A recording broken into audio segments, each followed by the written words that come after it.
Geely Ascara. So ayan, papakita natin yung hill descent control. So normal muna tayo. Pag pinindot mo yung normal, ganyan kabilis. Sa 13.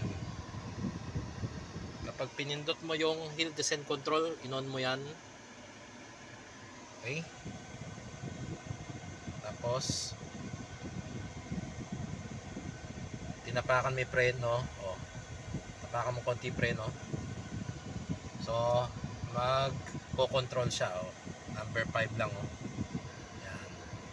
yan yung function ng hill descent control. Hold nyo ng mga 3 seconds. So yan, bumabalik na sa dati, pero control pa rin, hindi maabot sa 15 kanina. Okay?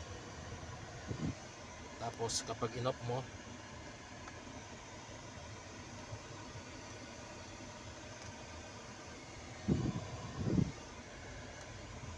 balik sa dati.